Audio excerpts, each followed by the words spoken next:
तो hello dear students, welcome back to this session of ICT virtual classroom. ICT virtual classroom के session में आप सभी का एक बार फिर से स्वागत है। प्यारे बच्चों, मैं आज की इस क्लास में आपका स्वागत करता हूं और आज के इस सेशन में मैं चाहूंगा कि आप सभी लोग जो है अपनी सीट ले लीजिए, अपनी अपनी सीट पर बैठ जाइए। जो बच्चे अभी तक बैठे नहीं हैं और जो बैठ चुके हैं वो अपने कॉपी पेन जो है उनको निकाल लें और रेडी हो जाएं क्लास के लिए। आज की क्लास को स्टार्ट करने से पहले डियर स्टूडेंट्स, मैं आपके साथ डिस्कस करना चाहूंगा।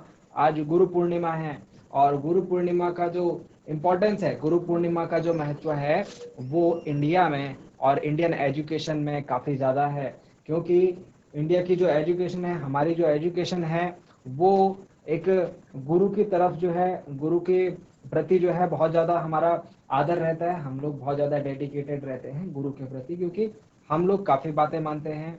ठीक है, कबीरदास जी ने अपने दोहे में भी कहा है कि गुरु गोविंद दोऊ खड़े, काके लागू पाए, बलिहारी गुरु आपने गोविंद दियो बताए। क्योंकि हम ये बात जानते हैं कि अगर हमें ये सिखाया गया है, अगर गुरु और गोविंद यानी कि हमारे गुरु और हमारे भगवान दो लोग साथ में खड़े हों तो मैं किसके पैर पहले छूंगा। तो यहाँ पर कबीरदास जी ने ये बताया है कि मैं तो गुरु के पैर ही पहले छूंगा, क्योंकि उस भगवान को बताने वाले, उस भगवान के बारे में बताने वाले मुझे कौन है, मेरे गुरु हैं। तो वो गुरु ही है जिन्होंने मुझे भगवान के बारे में बताया, जिन्होंने मुझे इतना ज्ञान दिया कि मैं भगवान को समझ सकूं। इसीलिए मैं पहले गुरु के पैर छूंगा। तो डियर स्टूडेंट्स, आप लोग क्या करेंगे आज के दिन में, अपने सारे गुरुजनों का आभार व्यक्त करेंगे, उनके पैर छू करके उन्हें गुरु पूर्णिमा विश करेंगे और उन्हें धन्यवाद करेंगे। जो भी वो एजुकेशन आपको दे रहे हैं, जितना भी वो काम आपके लिए करते हैं, जितनी भी वो मेहनत आपके लिए करते हैं, आप उनका आज की डेट में धन्यवाद करें, उन्हें गुरु पूर्णिमा विश करें। ठीक है, और आपके जीवन में आपके गुरुओं का जो है विशेष स्थान है। आपके जीवन को एक सही दिशा और एक सही मंजिल देने के लिए आपके गुरु लोग जो हैं वो हमेशा जो है मेहनत करते हैं। ये बात आपको आज से 8-10 साल बाद रियलाइज होगी। इसीलिए आप जो हैं आज की डेट में उनका धन्यवाद जरूर करें, उनको गुरु पूर्णिमा विश जरूर करें। ठीक है, मैं भी जो है अपने गुरुओं के लिए थैंकफुल हूँ कि उन्होंने मुझे हमेशा हेल्प करी है और मुझे जहाँ भी मैं आज हूँ, जितना भी नॉलेज मेरे पास है वो प्रोवाइड कराया है, हमेशा मेरी मदद करी है और हमेशा मेरे साथ रहे हैं। चलिए, इसी के साथ आज की क्लास स्टार्ट करते हैं। हमने पिछली क्लास में क्या बात करी थी डियर स्टूडेंट्स, हमने बात करी थी मोशन एंड मेजरिंग डिस्टेंसेस की, गति एवं दूरी का मापन, जिसमें मैंने आपसे बताया था डियर स्टूडेंट्स कि जब हम डिफरेंट डिफरेंट जगह जाते हैं तो हमें ट्रांसपोर्ट की जरूरत पड़ती है, यानी यातायात की जरूरत पड़ती है। और यातायात के जो साधन है हमारे पास वो डिफरेंट डिफरेंट प्रकार के होते हैं। फॉर एग्जाम्पल हमने ये बात करी थी कि हमारे पास अगर हम देखें वाटर में भी ट्रांसपोर्ट के साधन है, एयर में भी, रोड में भी, है ना। लास्ट क्लास में मैंने आपसे क्या बात बताई थी, मैंने आपके साथ ही बहुत ही इंटरेस्टिंग जो हिस्ट्री है ये भी डिस्कस करी थी ट्रांसपोर्टेशन की। इसके साथ मैंने दूरी के ऊपर बात करी थी पिछली क्लास में, और मैंने आपको ये बताया था कि लंबाई किस तरीके से नापी जाती है। तो मैंने 3-4 तरीके आपके साथ डिस्कस किए थे। अगर आप किसी एक ऑब्जेक्ट की सहायता से लंबाई नाप रहे हैं, जैसे मेरे हाथ में पेन है, पेन की सहायता से हम कैसे लंबाई नाप सकते हैं, कोई धागे का टुकड़ा है उसकी सहायता से कैसे लंबाई नाप सकते हैं। हैंड स्पेन यानी बिलात, एक बिलात मैंने आपको बताया था, ये यहाँ से लेकर यहाँ तक की जो दूरी होती है इसको एक बिलात बोलते हैं, और ये जो उंगली है इसको अंगुल बोलते हैं। तो अगर उंगली को मैं ऐसे रख के अगर मेजर करूंगा तो वो हो जाएगा अंगुल, और इसको हाथ को अगर ऐसे फैला करके मैं नापूंगा दूरी को तो वो हो जाएगा बिलात। तो इसी तरीके से हमने हैंड स्पेन और अंगुल को भी देखा था, और स्टैंडर्ड मेथड में हमने 15 सेंटीमीटर के स्केल को आपको दिखाया था। होमवर्क क्या दिया था आपको, होमवर्क भी दिया था। होमवर्क में ये दिया था कि आपने क्या करना है, आपने स्केल ड्रॉ करना था। आपने क्या करना था, स्केल ड्रॉ करना था, 30 सेंटीमीटर का स्केल बनाना था और 100 सेंटीमीटर का स्केल बनाना था, जिसको हम क्या कहते हैं, मीटर स्केल। अब आज की चर्चा हम लोग थोड़ा सा इस मीटर स्केल के ऊपर रखेंगे। मैंने आपको बताया था ये एक 15 सेंटीमीटर का स्केल होता है। इसके हर एक, ये जो 1 2 3 4 नंबर लिखे हैं ये सेंटीमीटर होते हैं। 1 सेंटीमीटर के, हर 1 सेंटीमीटर के अंदर आपको 10 खाने दिखेंगे, मतलब कि 1 सेंटीमीटर के 10वें हिस्से तक हम उसको नाप सकते हैं, जिसको हम 1 मिलीमीटर बोलते हैं। ठीक है, हमने देखा था इस पूरे स्केल में 150 मिलीमीटर है, मतलब 150 छोटे छोटे खाने, बड़े खाने 15 हैं और छोटे छोटे खाने कितने हैं, 150। ठीक है, चाहे तो आप इसे जो है काउंट कर लेंगे। मुझे उम्मीद है काफी सारे बच्चों ने घर जाकर के काउंट इसे किया भी होगा। अब आज की क्लास में थोड़ा सा मीटर स्केल को डिस्कस करेंगे और फिर आगे की बातें हम लोग करेंगे। तो हेडिंग डाल लें मीटर स्केल, हेडिंग पुटअप कर लें डियर स्टूडेंट्स, मीटर स्केल।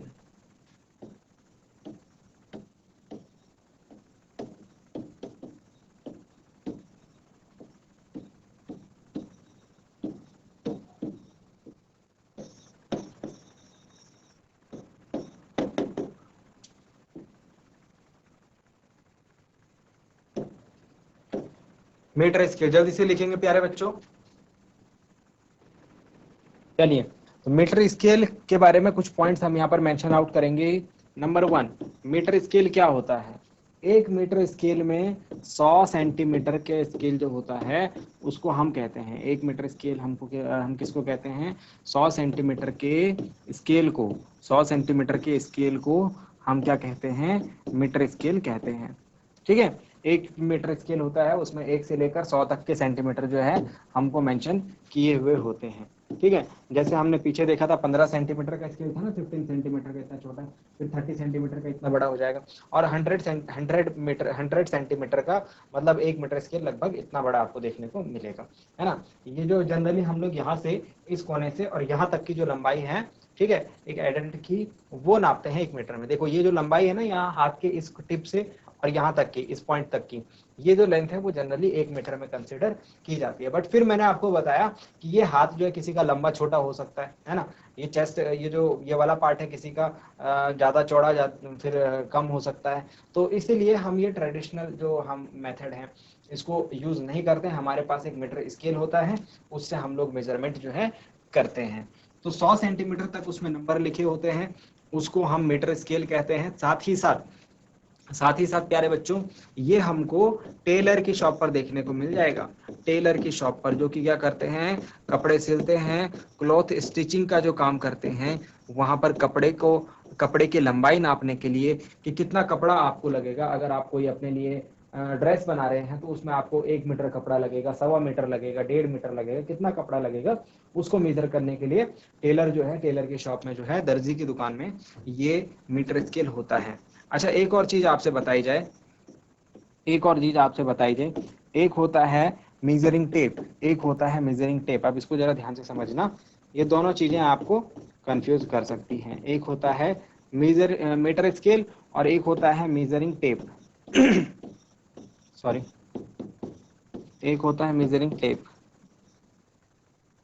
इसको कहते हैं फीता, हिंदी में इसे कहते हैं हम फीता। तो आप किसी टेलर की शॉप पर जाएंगे तो ये दोनों चीज आप पूछना, मीटर स्केल और फीता के बारे में पूछना।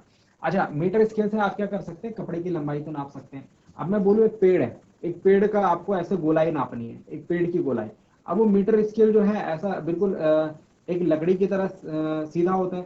अब पेड़ की गोलाई नापने के लिए उसको हम ऐसे नहीं मोड़ सकते, ऐसे नहीं मोड़ सकते, वो टूट जाएगा, है ना। तो इसके लिए हम क्या करते हैं? फीता लेते हैं। फीता क्या है? एक फ्लेक्सिबल होता है धागे की तरह, उसको इस तरीके से लपेट लिया किसके ऊपर? पेड़ के ऊपर, और वहां से हमको पेड़ का जो परिमाप है वो पता लग गया, है ना। तो फीता जो है दूसरी चीज है। फीते में हम क्या कर सकते हैं? फीते को मोड़ सकते हैं, क्योंकि वो एक धागे की तरह, एक प्लास्टिक की तरह जो होता है, ठीक है, और उसको आप जो है मोड़ करके आप मेजर कर सकते हो किसी भी चीज की लंबाई।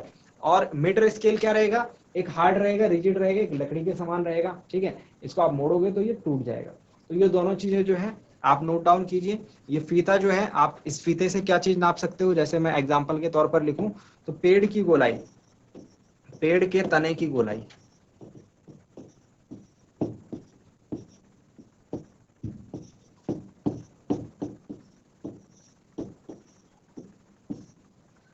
यानी सरकमफेरेंस बोलते हैं गोलाई को, circumference of tree trunk. Note down कर लेंगे इस बात को, नोट डाउन कर लेंगे इस बात को।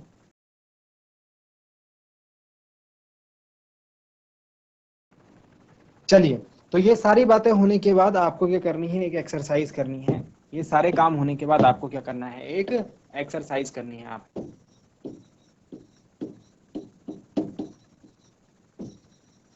इस एक्सरसाइज में आप क्या करेंगे डियर स्टूडेंट्स? एक टेबल बनाएंगे मेरे साथ।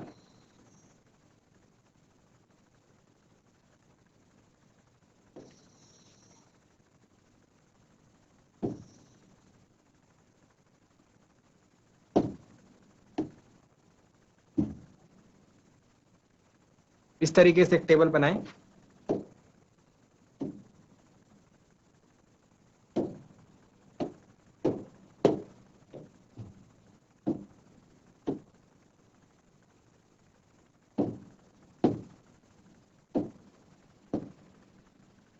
अब इस टेबल में आप लिखेंगे क्या क्या, देखिए जरा ध्यान से। सबसे पहले लिखना है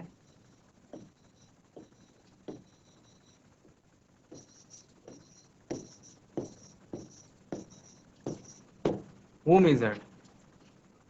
ठीक है, देखिए कर क्या रहे हैं हम इस एक्सरसाइज में, जरा ध्यान से समझना इस बात को। हम क्या कर रहे हैं, एक हाइट नाप रहे हैं, हाइट मेजरमेंट कर रहे हैं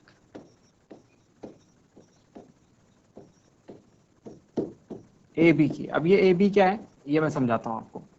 आपको क्या कर लेना है, आपको अपने घर के किसी पिलर में, है ना, आपके अपने घर के किसी पिलर की, या फिर कोई एक ऑब्जेक्ट है जो ऊंचा है, या फिर कोई स्टैंड है, या फिर कोई ऊंचाई पर कोई अलमारी है ना, इस तरीके से जमीन से उसकी जो ऊंचाई है वो नापनी है। अब जमीन पर जो पॉइंट रहेगा उसको आप कहेंगे ए। सपोज ये जमीन है, यहाँ पर पॉइंट ए है, और इसके ठीक ऊपर यहाँ पर आप दूसरा पॉइंट लेंगे बी। ठीक है, समझ रहे हैं आप। जैसे मुझे इस बोर्ड की लंबाई नापनी है, तो यहाँ पर मेरा ए पॉइंट हो जाएगा और यहाँ पर मेरा बी पॉइंट हो जाएगा। ठीक है, ये बी पॉइंट और ये ए पॉइंट। अब मुझे इसके बीच की हाइट नापनी है। ठीक है, अब आपको इसके लिए 3 से 4 लोगों की हेल्प लेनी है। 3 से 4 आपके जो दोस्त हैं वो आपके साथ इसमें रहेंगे। क्या क्या करना है देखो जरा ध्यान से देखो।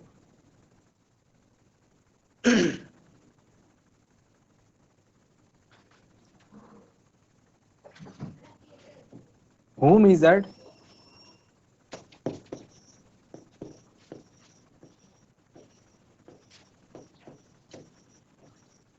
In hand Spain. Hand Spain बताया था मैंने आपको, हाथ के जो बिलात है उसका यूज करते हुए यहां से यहां तक, है ना। इन हैंड स्पेन,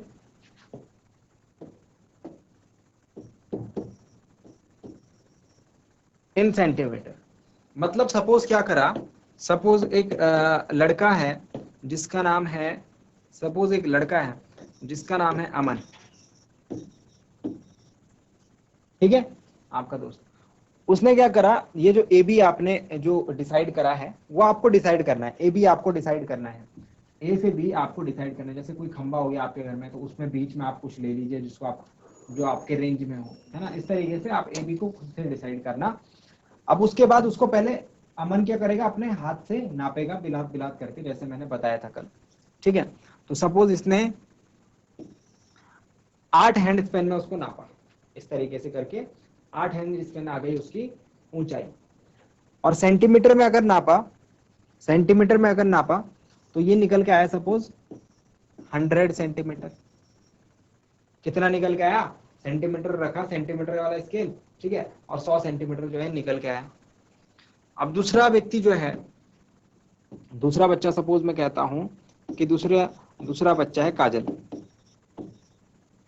है ना। काजल ने क्या करा, काजल के हाथ थे छोटे छोटे। ठीक है, अब काजल ने अपने हाथों से जो है हैंड स्पेन करके नापना शुरू करा, किसको, पोल को। या फिर इनके हाथ बड़े बड़े हैं, तो इन्होंने 5 हैंड स्पेन में ही नाप दिया पूरा। फिर उसके बाद आप उसको सेंटीमीटर में नापोगे। तो इस तरीके से आपको क्या करना है, ऐसे टेबल बनानी है। यहाँ पर 4-5 नाम आपको लिखने हैं और उनके हैंड स्पेन लिखने हैं। हर एक व्यक्ति जो है अपने हैंड स्पेन से नापेगा, फिर सेंटीमीटर स्केल से नापेगा। तो ये आपको ये टेबल इस तरीके से भरनी है। 5 एंट्री आपको इसमें करनी है। ठीक है, तो आप इस प्रैक्टिकल को अपने घर में कीजिएगा। कोई भी हाइट आप ले सकते हैं, कोई भी हाइट। ठीक है, कोई सी भी हाइट ले सकते हैं आप। अपने पैर से लेकर अपनी हाइट ले लेना, पैर से लेकर के और अपने शोल्डर तक की हाइट ले लेना, और फिर इसको आप 3-4 दोस्तों से इसको मेजर करवाना। इस तरीके से आपको जो है ये टेबल बनानी है। ठीक है, इसको जल्दी से नोट डाउन कर लीजिए।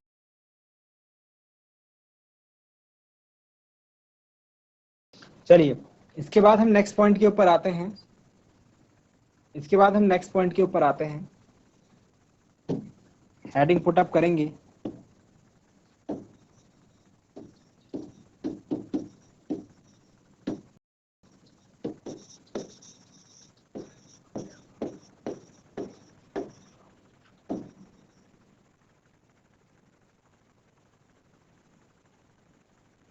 Moving things around us, moving things around us.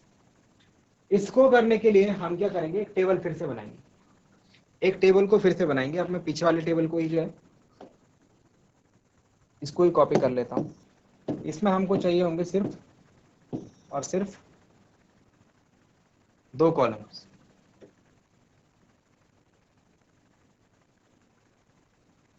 ठीक है, फिर से हम क्या करेंगे,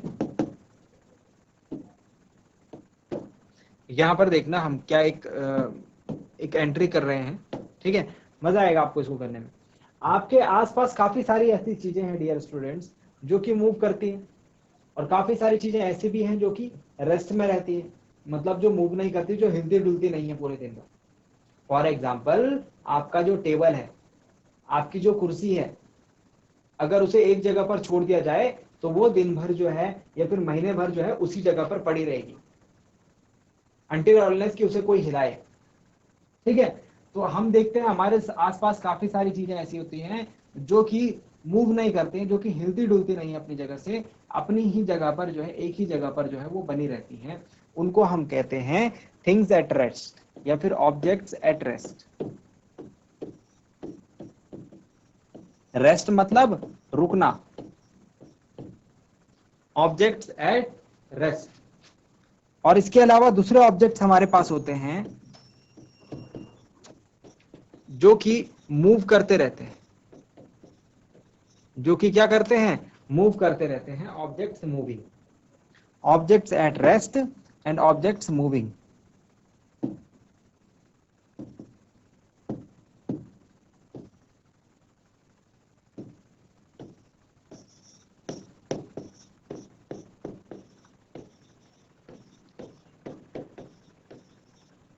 अब एक दो डेटा मैं आपके सामने फिलअप कर देता हूं। जैसे आपका मैंने बोला टेबल, टेबल आपका क्या रहता है, रेस्ट में रहता है। जैसे बोल दिया आपका पेन, अगर ये पड़ा हुआ है तो पड़ा हुआ है, ये हिलेगा नहीं अपने आप, है ना। जैसे बोल दिया एक बड़ा सा पत्थर, स्टोन, तो ये सारे क्या हैं, ये ऐसे ऑब्जेक्ट्स हैं जो कि रेस्ट में रहते हैं, मतलब जो रुके हुए रहते हैं, जो हिलते डुलते नहीं है। दूसरी तरफ ऑब्जेक्ट्स मूविंग में लिखूंगा मैं काऊ, गाय जो है घूमती रहती है इधर उधर, है ना। और भी जानवर हैं, जैसे मैं लिखूंगा मॉस्किटो, मॉस्किटो मतलब मच्छर। जैसे मैं लिखूंगा ह्यूमंस, या फिर मैं लिख देता हूं या फिर मैं लिख देता हूं एक आंट, एक चींटी। तो इस तरीके से आपको टेबल भरनी है। 10 नाम ऐसे डालने, 10 नाम ऐसे ऑब्जेक्ट्स के जो कि रेस्ट मतलब जो रुके रहते हैं, जो कि मूवमेंट नहीं करते, और 10 नाम ऐसे ऑब्जेक्ट्स के जो कि क्या करते हैं, जो कि मूव करते रहते हैं, मतलब कि जिनमें मूवमेंट होते रहता है, जो एक जगह से दूसरी जगह जो है चलते फिरते रहते हैं। जल्दी से बनाएंगे इस टेबल को, जल्दी से बनाए इस टेबल को।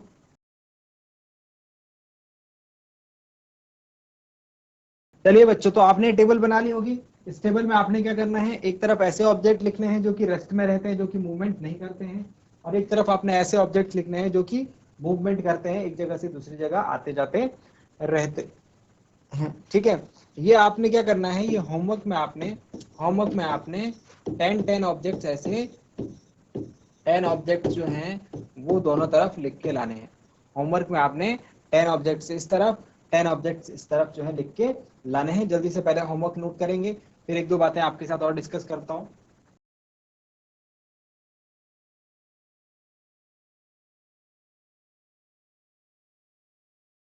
तो चलिए डियर स्टूडेंट्स, इसके बेसिस पर हम डिस्कस करेंगे टाइप्स ऑफ मोशन को। ये होमवर्क आप कर लेंगे, है ना। इसके बेसिस पर हम डिस्कस करेंगे टाइप्स ऑफ मोशन को। अब नेक्स्ट पार्ट जो है बहुत ही ज्यादा इंपॉर्टेंट रहने वाला है और बहुत ही ज्यादा इंटरेस्टिंग भी रहने वाला है। हेडिंग पुटअप करेंगे,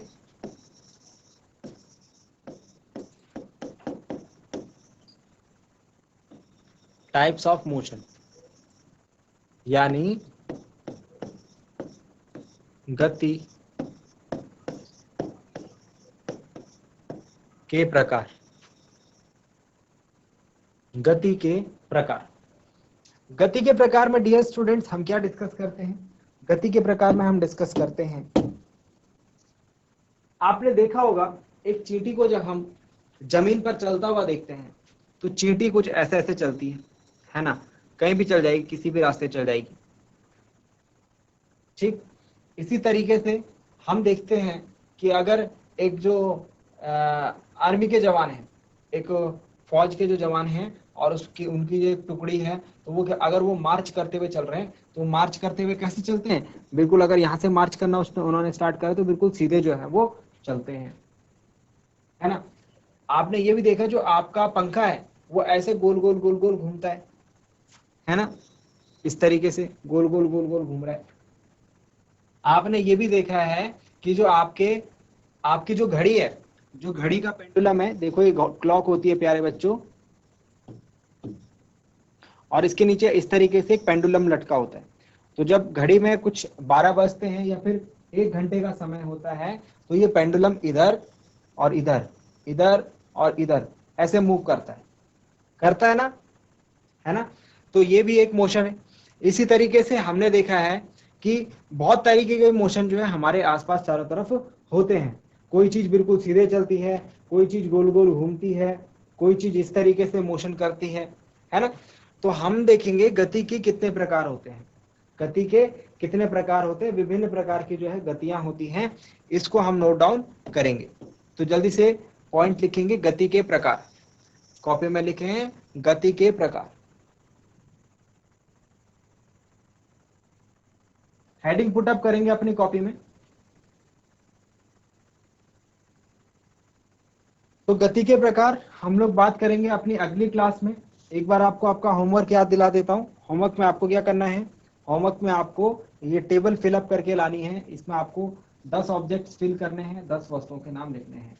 डियर स्टूडेंट्स, आज के लिए इतना ही। उम्मीद करते हैं आज की क्लास में आपको जो बातें बताई गई वो आपकी समझ में आई होंगी, आपको इंटरेस्टिंग लगी होंगी और साथ ही साथ आपने उन्हें नोट डाउन भी किया होगा। ये भी उम्मीद करते हैं अगली क्लास से आप इन चीज़ों को एक बार रिवाइज करके जरूर लाएंगे। मिलते हैं अगली क्लास में ऐसे ही किसी इंपॉर्टेंट और इंटरेस्टिंग टॉपिक के साथ। क्लास से जुड़े रहने के लिए आप सभी का बहुत बहुत धन्यवाद। Thank you very much and have a nice day.